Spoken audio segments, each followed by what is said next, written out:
this video, we want to talk about Darwinian evolution.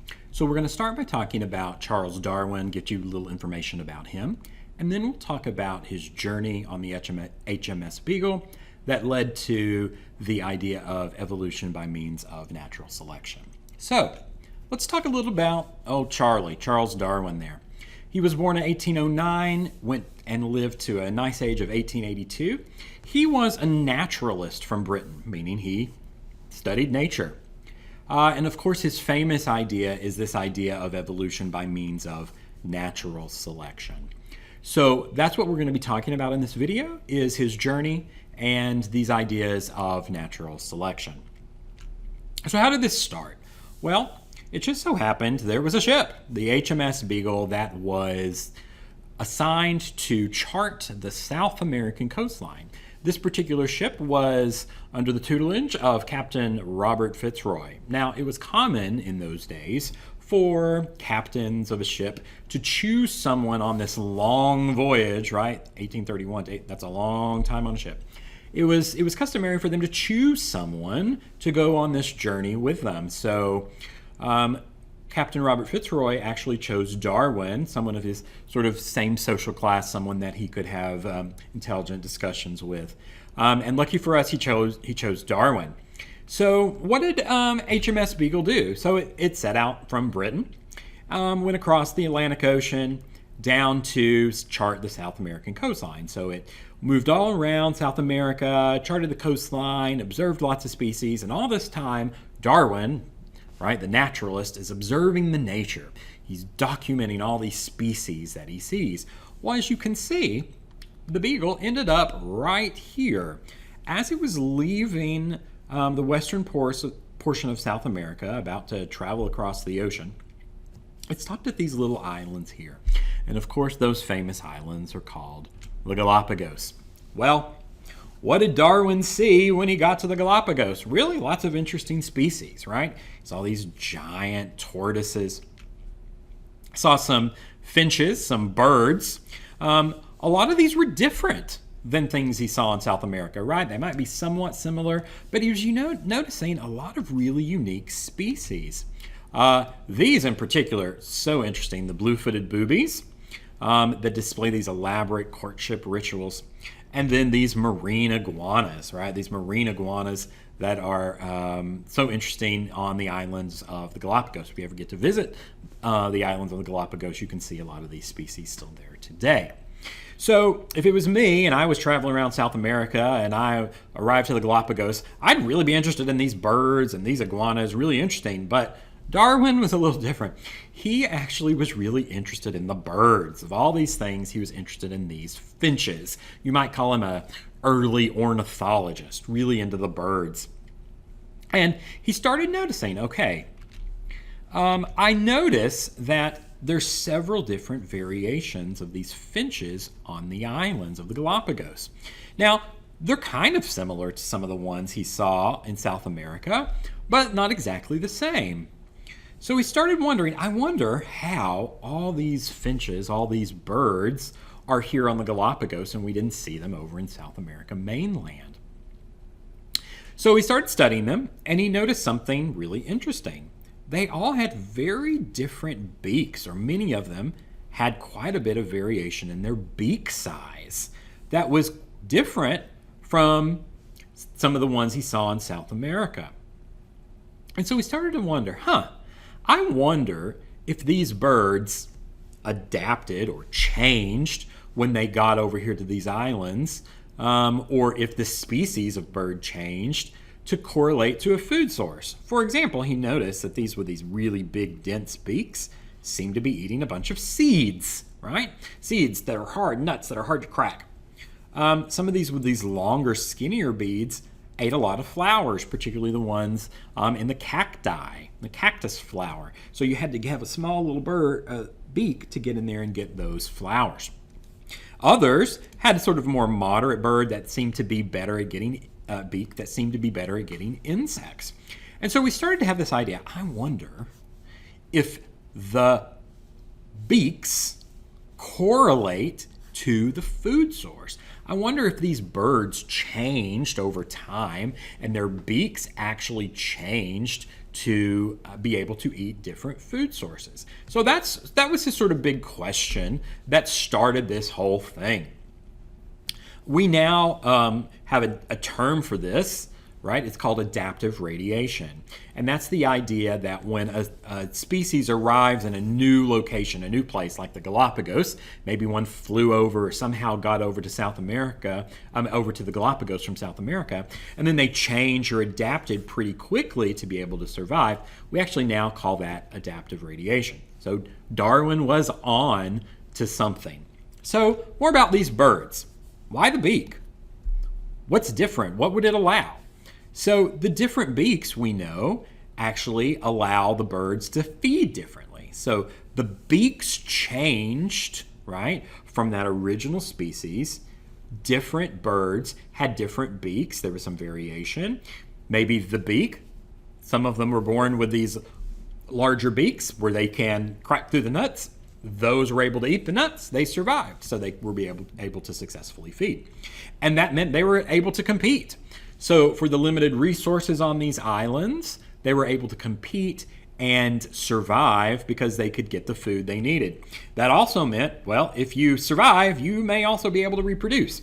So the ones that survived, that had these adaptations in their beaks, were able to then reproduce, which meant those traits got passed on to the next generation. And over time, after many generations, you would see the population of birds change because they were able to adapt in this new place and survive because they were able to eat. So if you don't like the finches, don't care much about birds, well, think about the turtles. If you visit the islands of the Galapagos, right, so you'd have to maybe come down here first. There's probably some direct flights you can get to the Galapagos, but the Galapagos are off South America. So you might come down here to South America, visit Peru, maybe go to Machu Picchu, and then, boy, wouldn't that be a great trip? Swing over to the Galapagos Islands. The Galapagos Islands are just a few small little islands here, and you can see them all here in this big map. And if you look on these islands, there are tortoises that live on these islands, but depending on what island you're on, there are different tortoises. So if you look at Isabella Island, which is the biggest, they have a lot of vegetation, very abundant, and it's close to the ground. So the tortoises that live on this island, they have a particular shell, and if you look at their head, that's pretty low so that they can actually reach down, get the vegetation. They don't need to have a special neck because the vegetation is so abundant. Take Hood Island, though, for example. Its vegetation is very sparse. So how would the tortoises need to adapt, or how would they have evolved differently to be able to eat the food on that island? Well, if you look at the tortoises there, they actually have these much longer necks, which allow them to reach this different food because it's very scarce. So once again, we see that organisms, in this case the tortoises, were changing over time and evolving. Nature was selecting certain traits to allow them to be able to eat, to be able to correlate to specific food sources on the places in which they live. So we've been to South America, we've been to the Galapagos, now it's time to head back to good old Britain. So Darwin returns, and we call him a reluctant revolutionary because he was actually kind of reluctant to publish some of these ideas that he was having. Because at the time, you can imagine this might have been considered heretical, right? That species were not all born or created in a certain way, that they might indeed come from other species and change over time. Well, even though he was reluctant, there were some other people in the field that were starting to think about some of these ideas, particularly Alfred Russel Wallace was publishing some things, and so he thought, well, now's the time. So 1859, Darwin publishes one of the most famous books of all time on the origin of species by means of natural selection, where he laid out some of these ideas. It's interesting, in the book, the only image is this one here. And this was his attempt to show the tree of life, how he thinks or how he thought life changed, adapted, evolved over time. And this is actually quite similar to modern day phylogenetic trees of evolution. So he's saying there was some ancestor species that over time changed. Then other species might branch off, or something might happen where a species starts to move in a different direction. And over time, you have all of these different species that have changed over time that originally came from some common ancestor. And I'll have later videos which will go into quite a bit of detail on how you create these trees and understand these specific trees. So what did he put in the book? What was his theory of natural selection? Well, it's really quite simple, and it just makes sense if you break it down. So natural selection. Nature, the universe, is selecting some particular traits. Now, does nature have a consciousness? No. But because of the laws, because of the way the universe exists, certain characteristics allow certain species to be more or less successful. So what was he saying? Number one, he just proposed, guess what? There's actually some variation in populations. Take a look at these insects. Yeah, a lot of variation. Some that are this color, some that are this color, a lot of variation in a population. Look at any population, you're going to see a lot of variation, right? Two, reproduction is out of control. Overproduction, right? Think of insects, how many eggs they lay. So because reproduction occurs so much and there's so many organisms produced, there's this overproduction and the ecosystem can't sustain it. So there are a lot more bugs produced than bugs then can survive. And so because there's this overproduction, overpopulation, there's going to be competition for these limited resources, whether it's food, whether it's shelter, there's going to be competition. All right, so there's variation. There's more production than can be sustained. That creates competition, which then means there will be some insects that have a trait which is beneficial in their area or ecosystem. For example, here, the bird flying down to get some food notices the green one, notices the blue one. It sticks out. It's not as camouflaged as much as maybe these brown ones which blend in to the ground. So the bird eats these with characteristics less beneficial. They don't survive.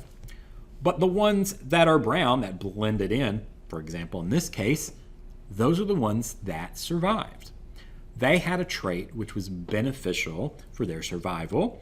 Therefore, if these are the ones that survive, these are the ones that reproduce.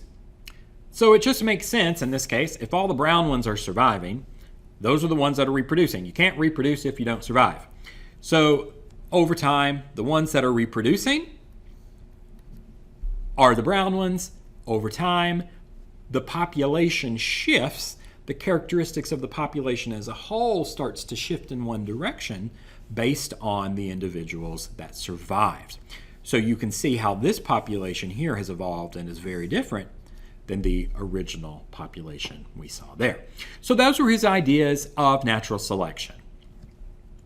Okay, how does this occur? Well, we think natural selection can occur in a few different directions. So the fluctuations can be one of three types of selection. The first one I want to look at is disruptive, and we see that right here in this first example. And so on my little chart here, red, if you see the red, that's happening before selection. The blue is happening after. All right, so before selection occurs, or before natural selection, if you want to think of it like that, we had most of the population of these particular organisms here were this particular color here that you see. Okay, you can see a lot of size here. I should put or amount or size of population is what's on this axis over here. All right, well, over time, something occurs where the environment tended to favor these other extremes. So not the one in the middle, all right, but this disruptive ones on the side, right? Maybe predators preferred this color, okay? So these over here survived, and these over here survived, and over time, those are the ones that took over the population. That's disruptive. We go from some sort of middle ground to the two other extremes on the end. The second example is what we call stabilizing selection. Stabilizing is just what it sounds like. Something is more stable if it's in the middle. It stabilizes towards the center. So here we have an example of some lizards: short tail, medium tail, long tail. So before, yeah, most of them had a medium-sized tail, but there were still quite a few that had the short and the long. Well, over time, it just seems that nature selected that those ones with the middle tail were actually the ones that survived. Maybe this provided some balance, but still wasn't too long to be caught by a predator. And we actually can see a modern day example of this with birds. Birds, particularly that live closer to urban areas, those with really long wingspans, that actually was not advantageous because they would be hit by cars when they were trying to fly or escape. Ones with short wings, that was not an advantage because it maybe required more energy, or they couldn't glide and soar as much. So what we've actually seen and witnessed over several generations is that birds living, or some species of birds living in urban areas, their wingspans are actually stabilizing to a more middle ground. Then the third example, to me this is the easiest one to understand. It's directional. And it's, for example, take a giraffe. A giraffe may have started with a neck that was this size. Over time, though, because it was a benefit for the neck of the giraffe to get longer and longer and the size to change, we moved towards this direction, right? The giraffes with the longer necks could reach the food. Therefore, over time, the average size of the neck of the giraffe changed. So, to wrap this up, the question I often get is, well, how does this occur? How does adaptation, how do these variations happen? What is driving this natural selection? Well, the important thing to remember here is that genetic variation and mutation play a role in this. So it's not, oh, I'm a giraffe, I'm just going to start reaching, and over time, because I'm reaching so hard, I'm gonna get the leaves or the fruit on this tree and I'll be able to eat it, right? That's not evolution. Evolution is not about an organism trying to get better. Evolution is that there's some variation, right? There's some variation in the population. Some happen to have a longer neck than others. Think about a runt or a litter of dogs. There might be a runt in the litter. There might be a really big one in the litter. So there's some natural variation. Some of that is caused by mutations, right? Maybe some had a mutation which had a longer neck for the giraffes. So it's this natural genetic variation and mutation that's driving evolution. So if our DNA becomes mutated, sometimes those mutations are beneficial, sometimes they're harmful.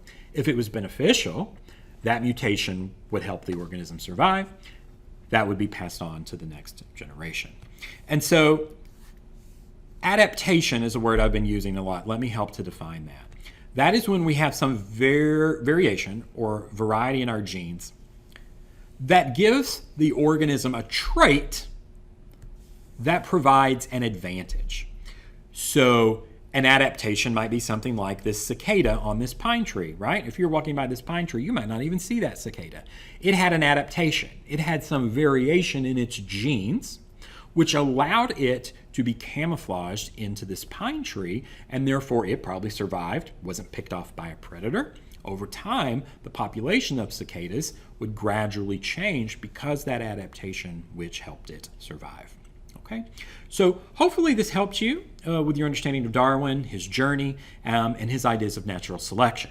In the next few videos, I will be going into greater detail about the mechanisms of natural selection and artificial selection, and I'll also be talking a lot about how there is so much overwhelming evidence for evolution, and I'm going to give you all that evidence in a subsequent video.